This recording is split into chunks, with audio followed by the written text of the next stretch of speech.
ভোটাধিকার যাত্রা আর ভোটের অধিকার যাত্রা বিহারে রয়েছে বিরোধীদের। রাহুলের পদযাত্রায় তৃণমূলের প্রতিনিধি ইউসুফ এবং ললিতেশ। এসআইআর এর প্রতিবাদে ভোটার অধিকার যাত্রা যোগ দেবেন বহরমপুরের সাংসদ ইউসুফ পাঠান এবং উত্তরপ্রদেশের নেতা ললিতেশ ত্রিপাঠী। 1 সেপ্টেম্বর পাটনায় শেষ হবে যাত্রা।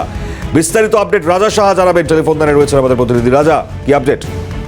দেখো, তোমাকে বলি, আমরা গতকালকেই দেখিয়েছিলাম যে বিহারে ভোটাধিকার যাত্রায় রাহুলের পাশে দেখা যাবে না কোনো তৃণমূলের শীর্ষ নেতৃত্বকে। তোমাকে বলি, মমতা বন্দ্যোপাধ্যায় এবং অভিষেক বন্দ্যোপাধ্যায় দুজনকেই আমন্ত্রণ জানানো হয়েছিল কংগ্রেসের পক্ষ থেকে, কিন্তু আমরা দেখতে পেয়েছি বেশ কয়েকটি ইস্যুতে কংগ্রেসের সঙ্গে দূরত্ব তৈরি হয়েছে তৃণমূল কংগ্রেসের। ফলত অভিষেক বা মমতা কেউই কিন্তু বিহারে রাহুলের এই অনুষ্ঠানে যাচ্ছেন না।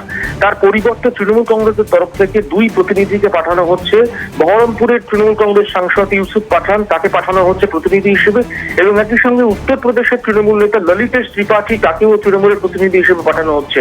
অর্থাৎ তোমাকে বলি, যেটা সূত্র মারফত খবর পাওয়া যাচ্ছিল যে অভিষেক বন্দ্যোপাধ্যায় তিনি 1 তারিখে পাটনার গান্ধী ময়দানে যে বিরাট সমাবেশ করবেন রাহুল গান্ধী কংগ্রেস নেতা, সেখানে থাকতে পারেন। কিন্তু সেখানেই আমরা গতকাল দেখিয়েছিলাম যে কোনো শীর্ষ নেতৃত্ব থাকছেন না তৃণমূলের তরফ থেকে, তার বদলে কোনো প্রতিনিধি পাঠানো হতে পারে।